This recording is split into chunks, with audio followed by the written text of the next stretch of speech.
And now in the questions of regression, when you see that values are very small, so in those situations you can make use of actual observations also. I'll show you with the help of one example.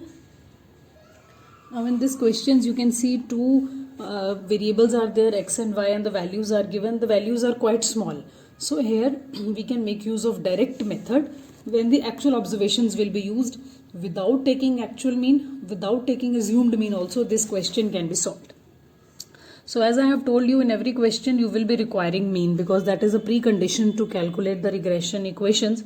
So when we add this sigma x and sigma y, our value comes out to be this. So we can very easily calculate the mean also. So if I'll see mean of x, it will be 15 by 5, that is 3, and mean of y will be 100 upon y, that is 20 will be the answer. So I'll just note down here 3 and 20 are the values of our mean. So in this case, I will not take any deviations. Directly I will be taking the squares of these observations because this method says when actual observations are used. So squaring this, it will be 1, 4, 9, 16 and 25. So sigma x square, it is 55. Same I will do with y as well. So it is 121.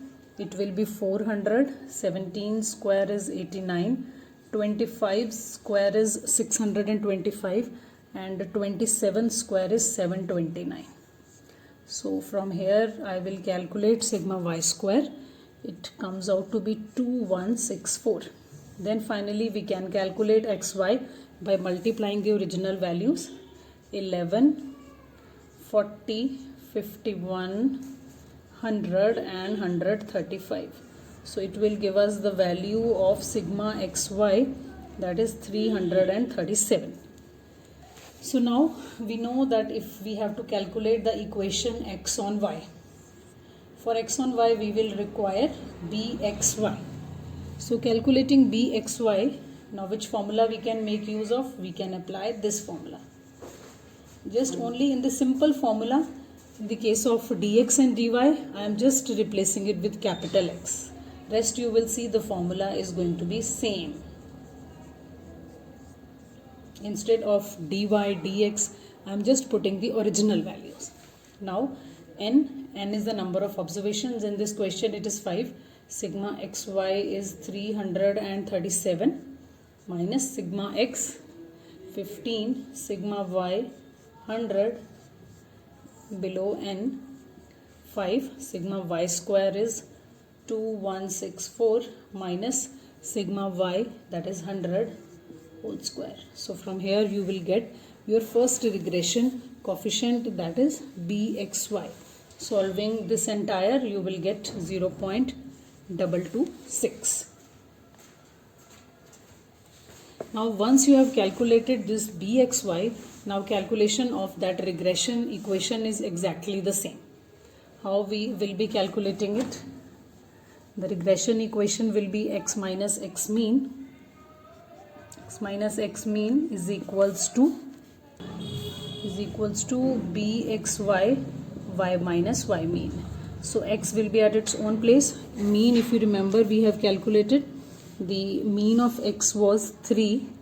bxy we have calculated 0.226 and the mean for y we have calculated, it came out to be 20. So finally we will be calculating this value. X is equals to 0.226y minus multiplying this 2, we will be getting minus 1.52 after adding it 3. So this is the first answer that we have got from our x on y equation.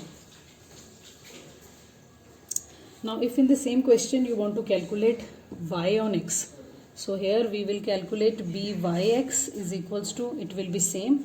Here it will be replaced with x. This is going to be same, sigma x square. Our sigma x square was 55. So we can replace that value over here, and sigma x came out to be 15. So that value we can replace here.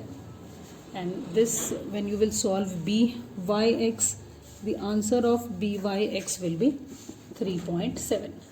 So once you calculate this byx, now you can easily calculate the second equation, that is y on x. So for y on x, you will make use of this formula, y minus y mean, byx, x minus x mean. So y minus our y mean we calculated. So y mean was 20, byx it was 3.7, x minus our x mean came out to be 3. So solving this equation, y will be kept on the left hand side. So answer will be 3.7x plus 8.9. So this will become our second answer. So when the actual observations are small, you can make use of this method as well.